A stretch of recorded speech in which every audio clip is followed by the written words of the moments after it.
You are listening to the Happy Mama Village, a podcast for mamas, about mamas, and by mamas. Bryann and Annie are both certified professional life coaches passionate about empowering mamas to live wholehearted lives, find purpose in the mundane, and embrace feeling lit from within. Bryann's expertise is working with women going through or recovering from a divorce, loss, or breakup. Annie is an expert in helping families thrive through shifts in mindset and parenting techniques. If you are feeling overwhelmed and unseen and are wanting to take you and your family beyond the status quo, this podcast is for you. We are so happy you are here. Welcome back to another week at the Happy Mama Village. Today we are talking about National Pride Month with our very own Annie Henderson.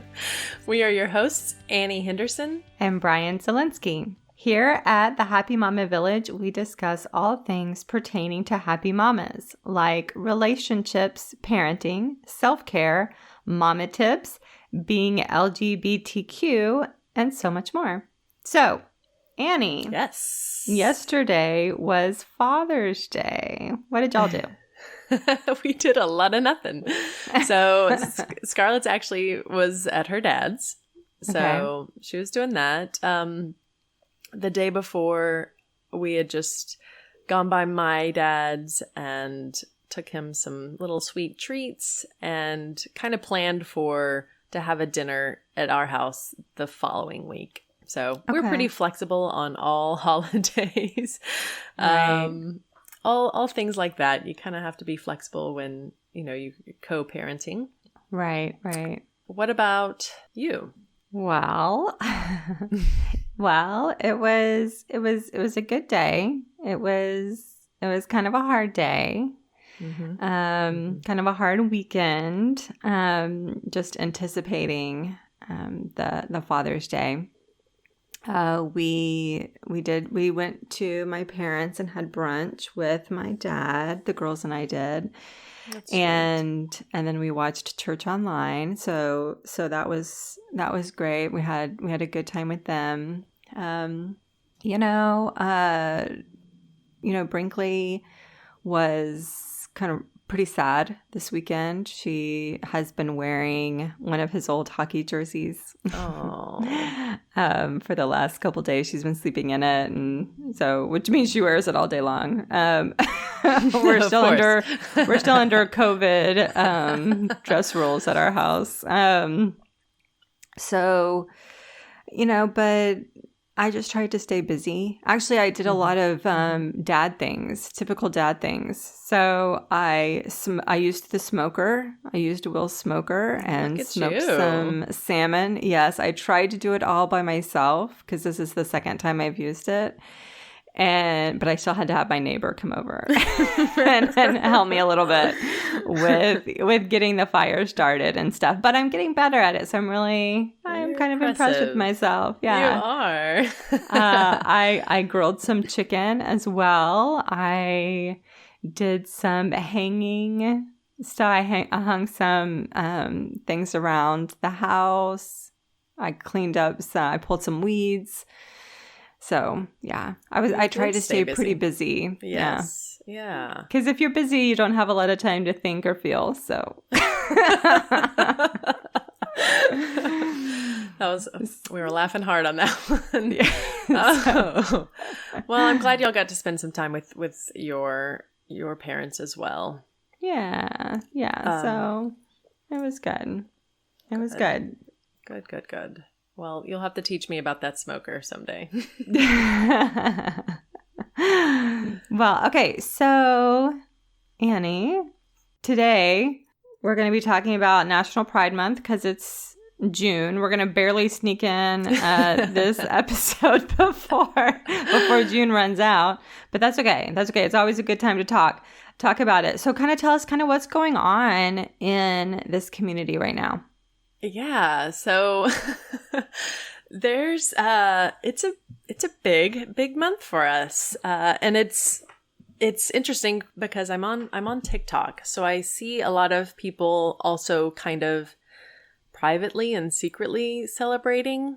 When on TikTok, using that platform to really reach out to the LGBTQ community, so I will talk a lot more and reach out a lot more, whether it's a kind of a story about some fears I've had or experience. And then I will usually have people reach out to me and say like, oh, like I appreciate your courage. I'm not there yet. So it's beautiful how there's little kind of pockets and communities, which we didn't have back when, or I'm sure there was, but as far as I knew, we didn't have a lot of these kind of communities where you could reach out to people. So if you lived in a small town like I do, you just had to tough it out and hope to know somebody in a different city that you could talk to and relate to. So there's some amazing Facebook groups. I think, have we said this before? Like, there's a Facebook group for everything. Yeah. Okay. Well, you've said it to me because several weeks ago, you told me, you made me, you forced me to join some grief Facebook groups for, widows and things. And I did that. And you're right. How's that been? It's a little bit of a double-edged sword. Because in some ways it is very supportive. I do get to say things in there that I would not say on my Facebook page, my personal one, or maybe even to friends and family, because they can't relate, it may not make sense. So in that way it's encouraging, but then it can also be triggering at the same time. You know what I mean? So it's a little bit of a double-edged sword, but all in all, it's been good. I'm not in there like 24/7 because that'd be a bit much. That's good. That's like a good, that's a good social media rule for everyone. Yeah. So yes, to answer your question, there really is a Facebook group for everyone. Yeah. So I'll tell you, some of my favorites, and for most of our listeners, it won't apply. But if you know somebody, you can always direct them that way. But there's some that are married lesbians. There's a Christian lesbians group. There's a later in life. So that's, although I came out in my 20s, I still felt like it was later in life. Considering now that I'm actually later in life a little bit more, I'm sure there's still You're people. Still not even later in life. It's later than before, Yes, it's always later than before. Yes. Well, so when I talked to Sam, my partner, she knew when she was like 5 years old. So compared to her, I was later. Interesting. Yeah. Okay. Yeah. So yeah, there's always great groups to reach out to. And one thing I wanted to share before I forget, and I might bring it up again as we go, but I don't know if you saw this, but the Supreme Court, I believe this month, ruled that gay, lesbian, and transgender workers are protected from job discrimination. It took a while, but there we go. Okay, so silly me, I would have thought that was already a thing. Right? Same with all other kinds of equality, right? Same with so many things. Like, well, how do you justify? I guess so when I saw that, I didn't really dig into it, just because of, other stuff in my life. But I guess I thought, well, how does that work? Like, you can literally discriminate against someone for being gay and lesbian or transgender. Like that was a reasonable or a lawful reason to fire someone. Right. I like the question in your voice. Well, it makes no sense. Yes. No. Yeah, that seemed a little strange. I know. I've had a friend that was fired. And I'm sure, they never want it to seem like that's that, because it never looks or sounds good. But that was a huge fear for me. Wow. It was so scary just thinking you're going to get fired. And I worked in, several schools. So education can be scary because you have all those parents with different thoughts and beliefs, and they might some stupid parents, all those parents. And then as I got to experience different working at different schools, there were definitely some schools that were more open and welcoming. And of course, this was, a few years later, each one. So everyone was slowly evolving. But there was one campus that I loved. So I'm sorry, I'm rambling a little bit, but I worked at one campus, and I remember when I first started and they wanted to put everyone's family pictures up, which sounds great unless unless you're brand new to the school and still partially in the closet. So my family and friends, yes, I was out. To a whole new staff and families, that was very, very scary. So I just never turned in a picture. Oh, okay. I did not. And eventually, I had some coworkers that took me out and were just asking questions. They knew, like most good friends do, right?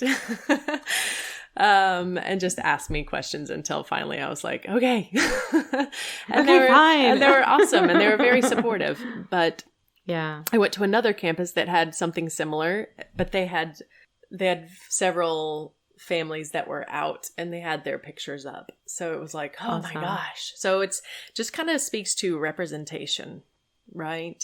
Right. Thanks. And what we don't even think about, like that's for the straight world, that would not induce fear. Right. You know what I'm saying? Everyone's proud of their family. Right. Interesting. Okay, so since June is National Pride Month, before this month passes us by, we wanted to start a 2-part series on being LGBTQ. Current issues surrounding this community of people, parenting LGBTQ kiddos, and more. So next week, we're going to have an amazing guest join us to discuss his journey through coming out to his parents. But today we're going to flip this script a little bit, and I'm going to be interviewing Miss Annie. So I like that. Are you ready? Are you ready, Annie, to get started? I think so. Okay. I'll start off. I'm going to start off easy. So first question. When we first began our podcast, you were a little hesitant to expose this particular part of yourself. So what changed your mind to want to do an entire episode, a 2-part episode on it? Right. Well, first of all, Pride Month is always pretty empowering. So it's like, yes, it's time. Let's do it. But yeah, it's definitely a process coming out. I posted something not too long ago about, everyone, whether you know it or not, someone in the LGBTQ community. It just might be a matter of if they have chosen to come out to you or not. Mm-hmm. Right. You may know more than you think you do. So yeah, there's definitely different levels of being out. I've been out since my mid-20s. Okay. But, there's some people... Your old age. Yeah, yes. You're later in life. Yes. Now, this year I will turn 40. So, it's definitely a process. There's people for me personally, I came out to people I know would unconditionally love me and accept me. Okay. And it wasn't really my mom or dad first. Okay. But I feel like that might be normal. Right.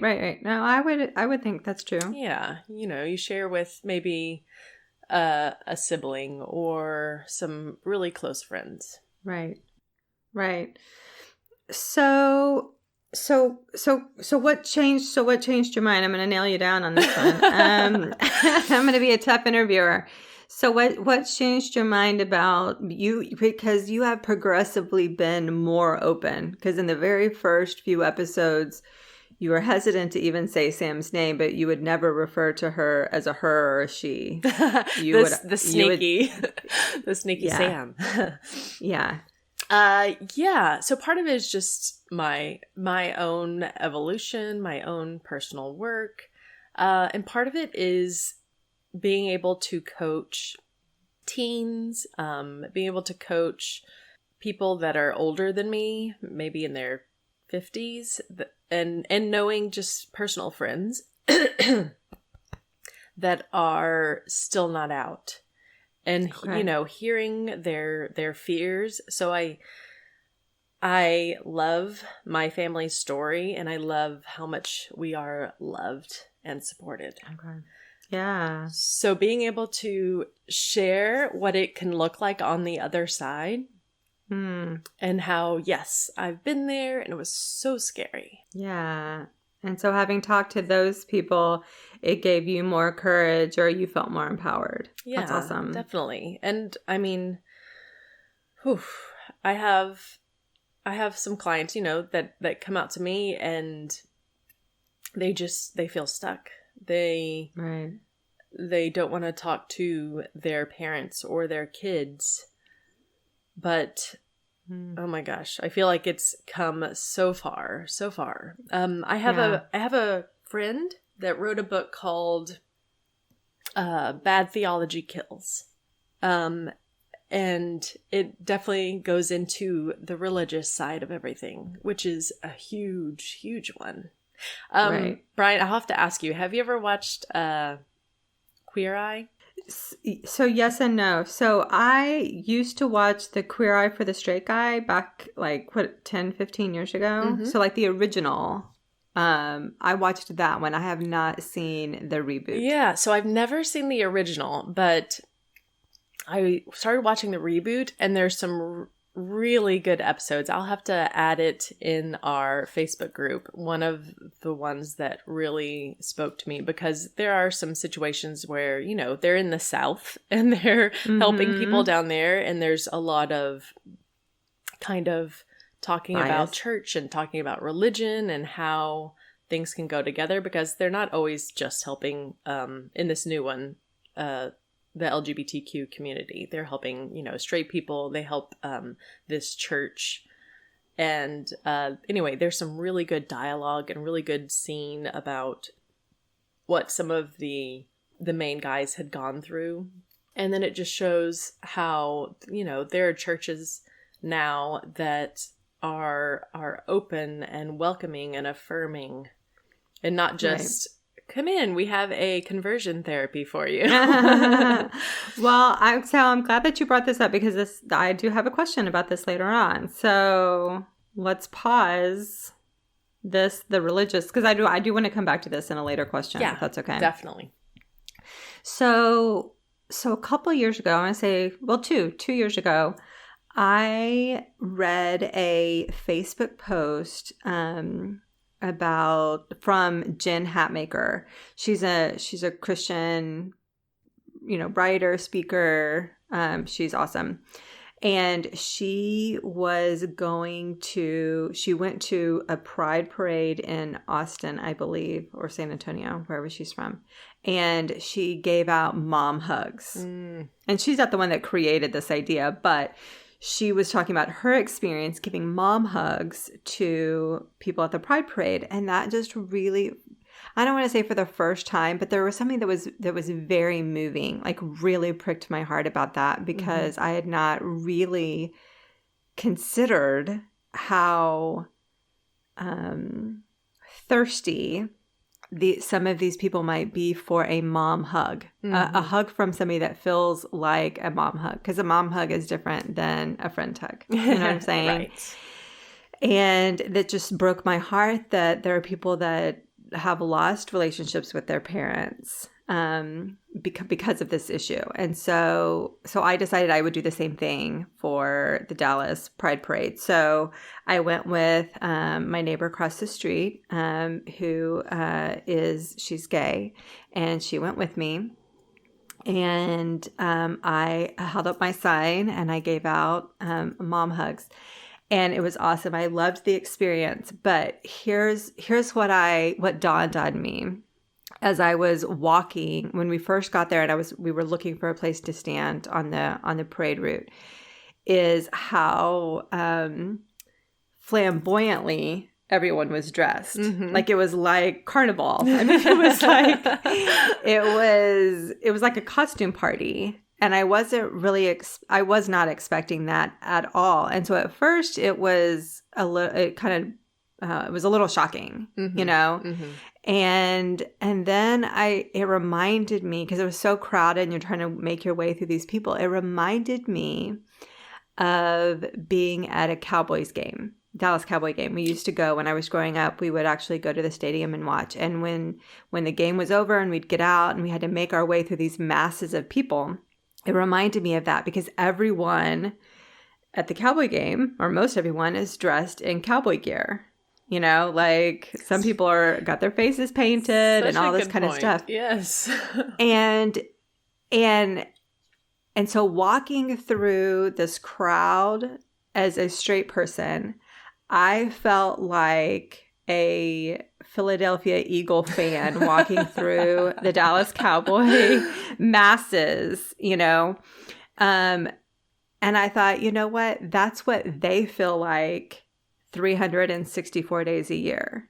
They feel like I feel right now. They're walking through the straight community masses, and maybe they're hiding, you know, who they really are. Maybe they're hiding their affiliation. Maybe they're not wearing their Philadelphia Eagles jersey because they don't want to, you know, get booed or something, you know? And that really struck me that, okay, so this is why on this day, in this environment, they are being loud and proud. Because when I go to a Cowboy game, I get dressed up. You know, I wear a jersey. You know what I mean? Right, and it just, like, how freeing that must be on this day, in this place. They get to be whoever and whatever is inside of them. Right. To yes. be. It's such a safe feeling space. Yeah. And it just, that was my kind of mind altering. It kind of made me see things in a little bit different perspective. So how does that kind of resonate with you, if at all? Yeah, no, I love that.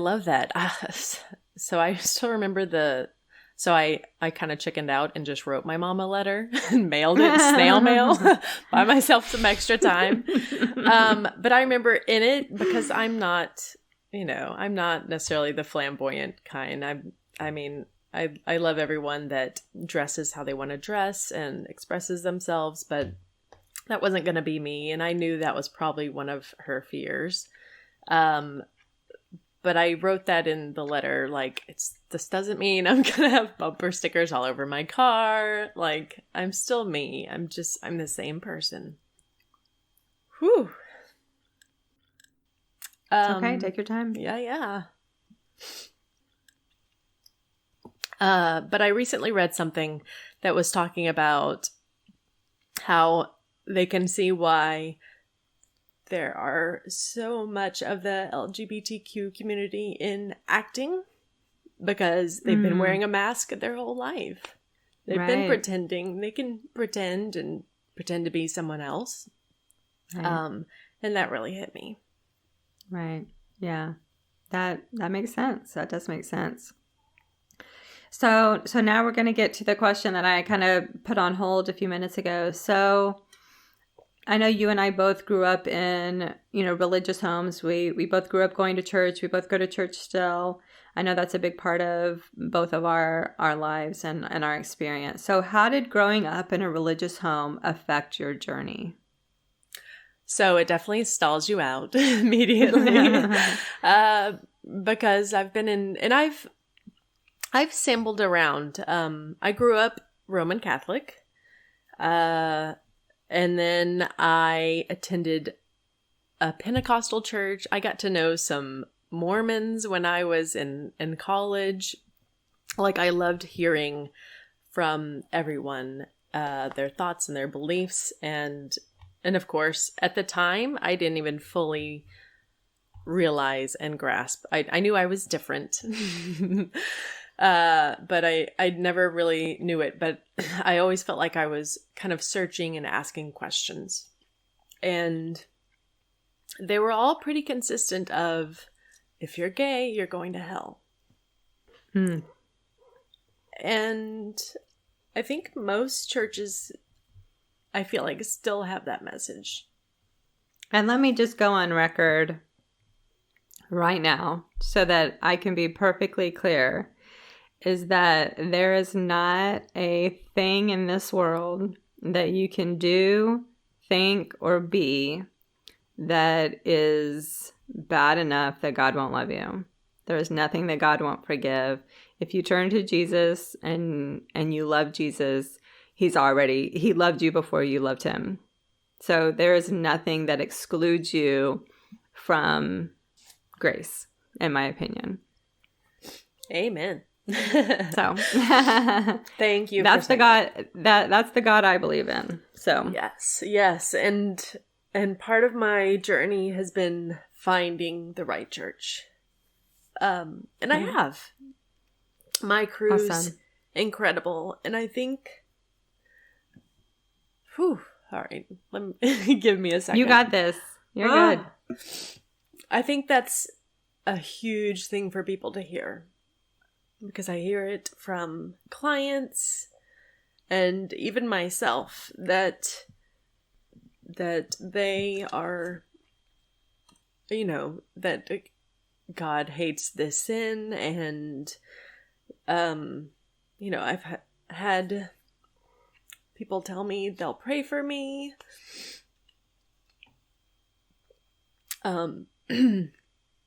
Not in the good way. Yeah. I was like, great. And I'm all about the prayers. Give me all the ones that you want to give.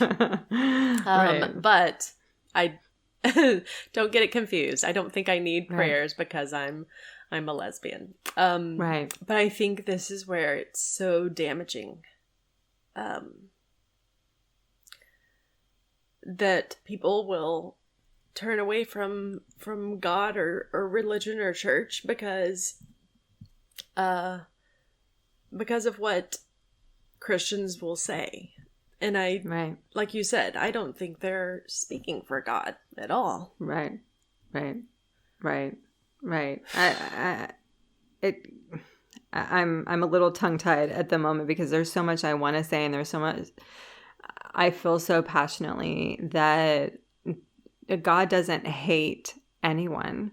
God doesn't hate anyone. I mean, he wouldn't send his son to die on the cross, a horrible death, and to live a horrible, life if he hated us. Mm-hmm. Jesus loved everyone. He still loves everyone. He loved us before we loved him, and so the wacko people, standing on the street, with signs, that God hates you and you're going to hell. Well, you know what? God doesn't hate, and we don't know. We don't get to decide what God is or is not going to do. He's God. We're not. And I think you're going to be really shocked and surprised when you get your ass to heaven, if you make it there.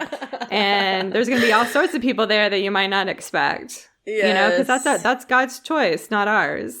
Yes. We don't get to decide that. In my opinion, in my humble opinion. Yes. No, I love it. Thank you. Have you seen the signs that some of the churches are taking to the pride parades? I don't know. What did they say? And I pulled one up just so I could read it. Some are like, sorry, it took us so long. Yes. I'm sorry. Yes. We're here to apologize for the ways that we as Christians have harmed the LGBT community, for not listening. I love that. For judging you, for hiding behind religion when really I was just scared. I've looked at you as a sex act instead of a child of God. I have looked down on you instead of honoring your humanity. Yes. Maybe that's what I'll do this year. Yeah. I'm just going to take an I'm sorry for... I'm sorry. I'm just going to take an I'm sorry for churches in general. Right. Yeah. No, but I love the mom hugs. I would, if you're going to do that again and all the pride parades are back on, then I will totally be there with you. Well, I got in trouble last time because my friend said I was hugging people too long. The long ones are the healing ones. See, that's what I thought. And I'm like, but that's a real hug. Like, it's a long... And she was like, yeah, but you're kind of being creepy. So you need to stop. So they'll tap out. I was like... You'll feel it when it's time to release. Maybe you could just prompt them. Long hug or short? Yeah. Oh, there you go. I'll start asking. So that's funny. That's funny. Okay. So what, if anything, could your friends and family have done differently or better when you started coming out? That's a great question. I think... Thanks. I try really hard. Yes, you're a good podcaster. I feel like it's the same with anything. Just letting them know that you're listening and that you're there to support. So it reminds me of what I would teach the kids of being like an upstander versus a bystander, and how the upstanders actually speak up and say what they think and they feel. And, you know, with Black Lives Matter, I feel like this is like so many of the same stories. Like, speak up and let people know. Because if I don't hear or see that you're an ally, then I assume you're not. Right. Water break. That's okay. What could your parents, like, did you feel like, and maybe this is too personal, and if you don't want to answer, that's okay. How did your parents react? Did you get the response that you were expecting? Did you get the response that you wanted? Was it a process? So my family isn't a huge, how about my family of origin, the one I was raised in, is not a huge communicators. Okay.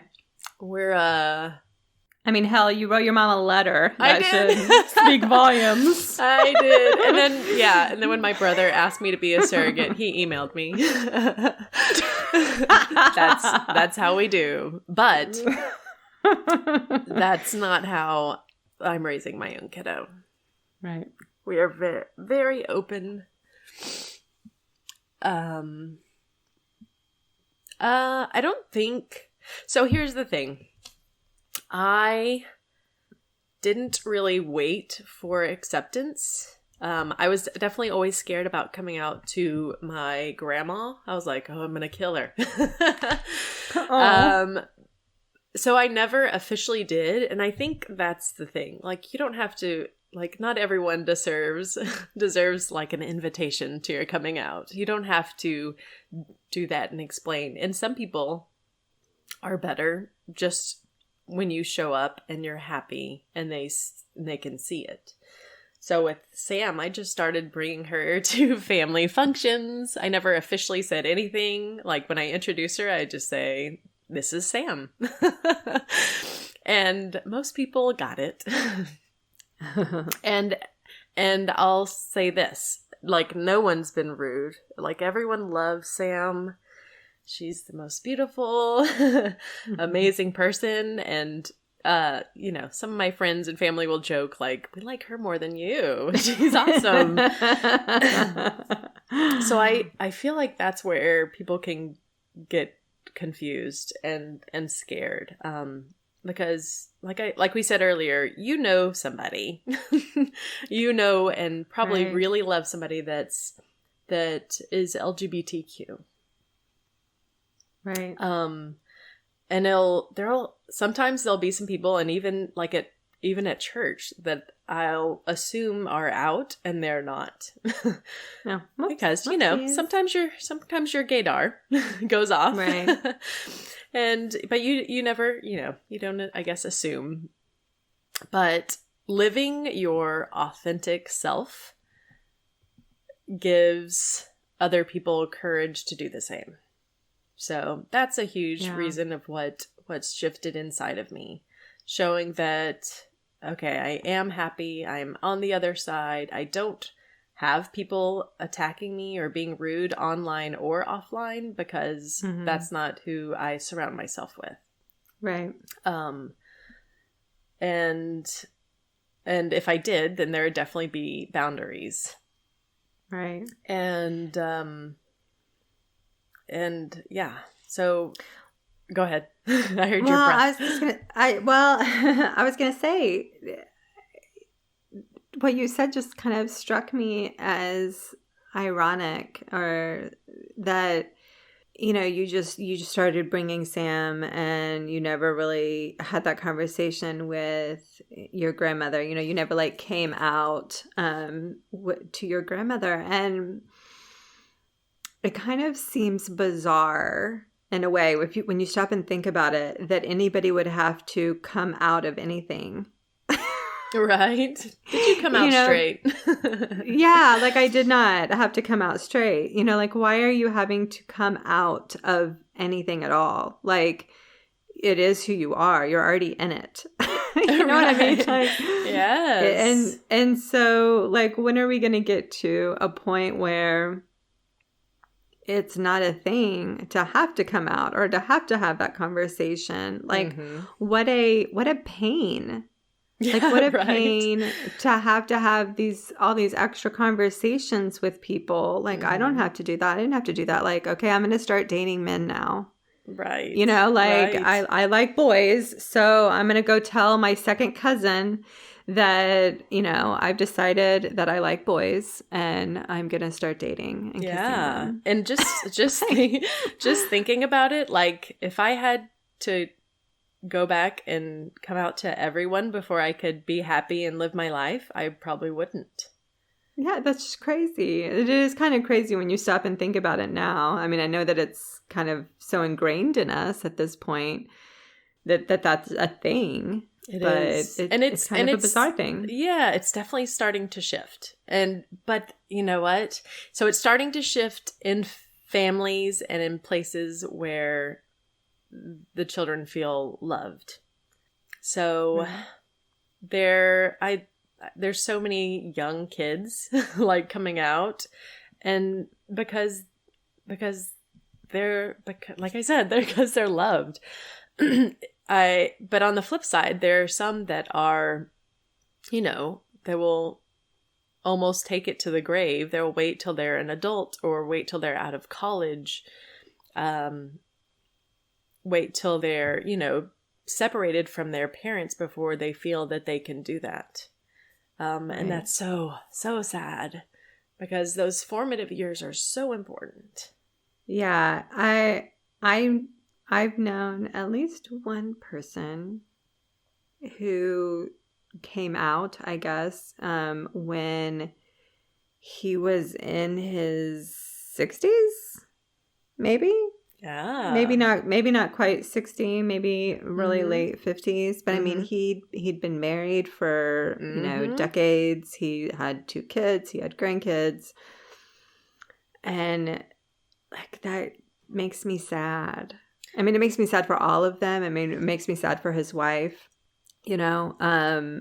But it also makes me sad for him that you lived that long really hiding yourself, not being your authentic self. Right.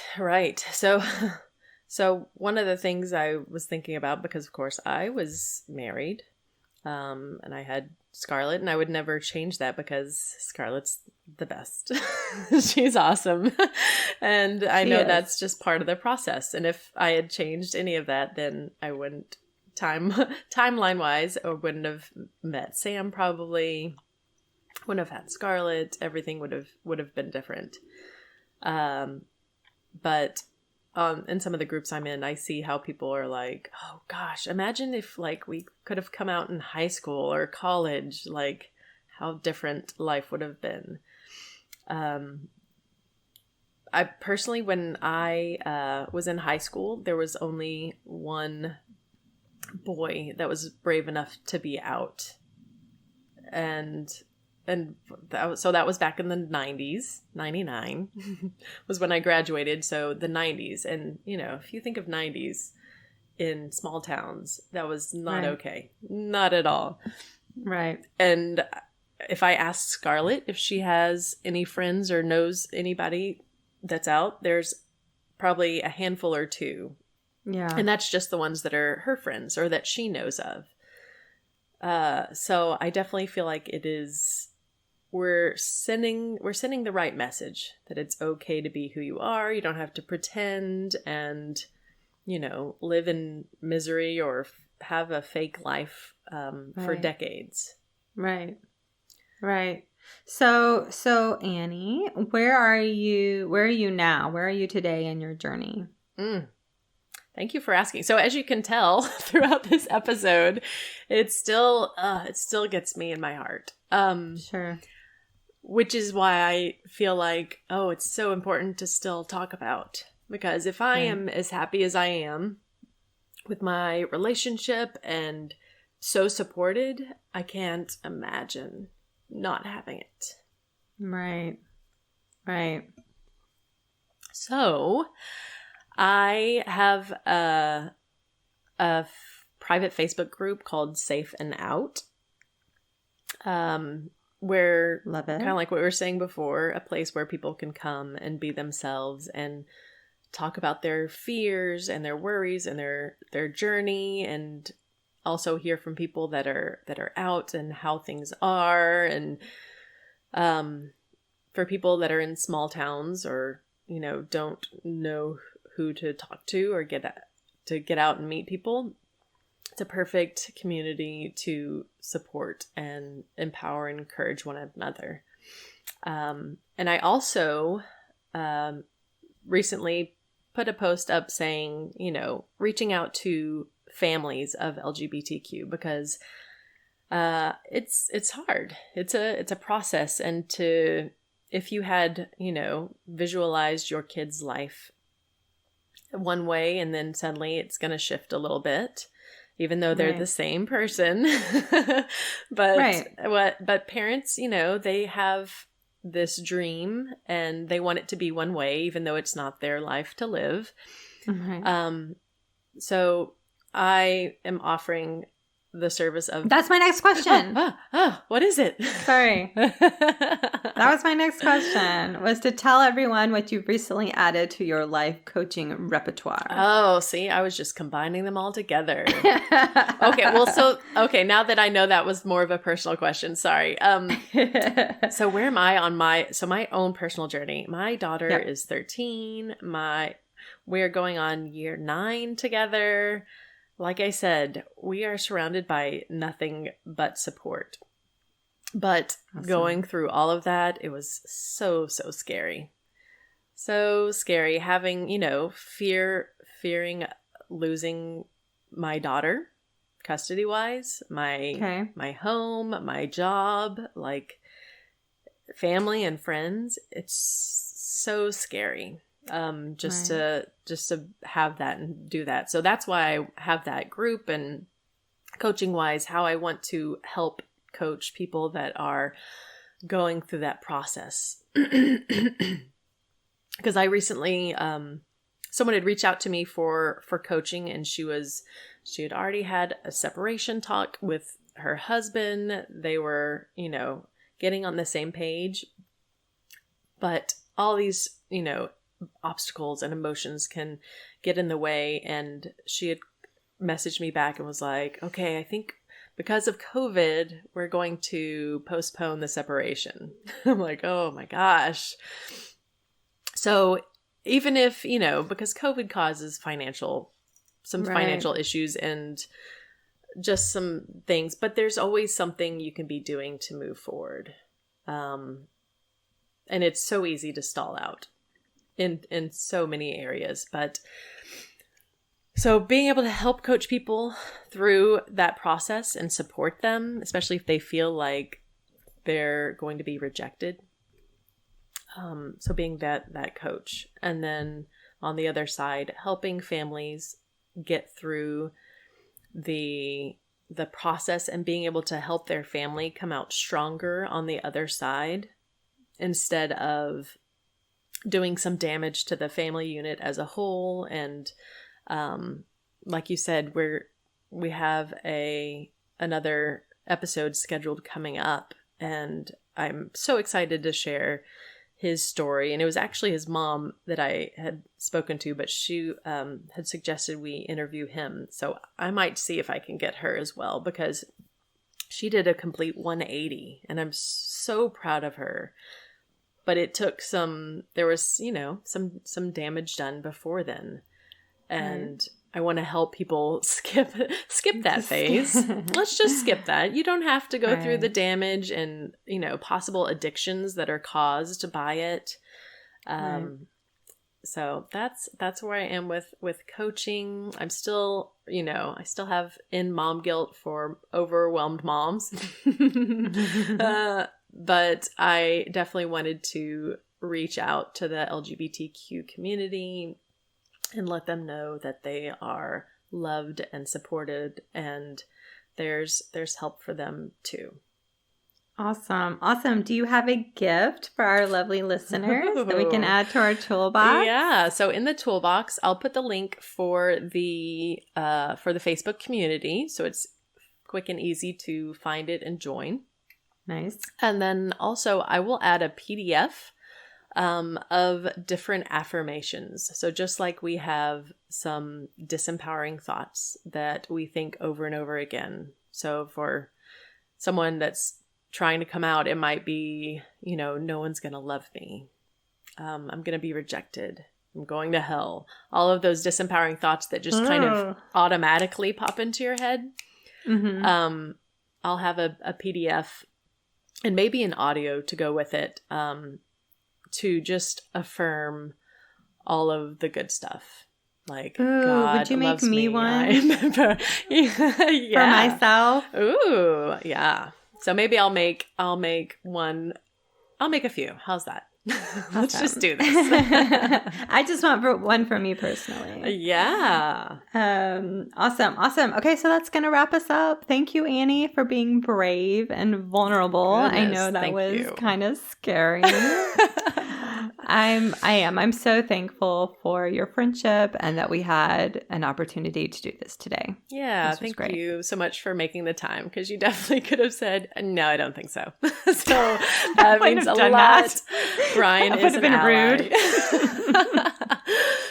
All right, don't forget to go check out the toolbox at toolbox.thehappymamavillage.com for mama tips, tools, and resources.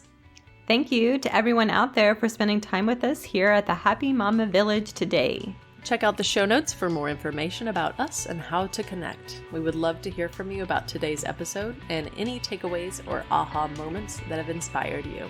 Go give someone a mom hug.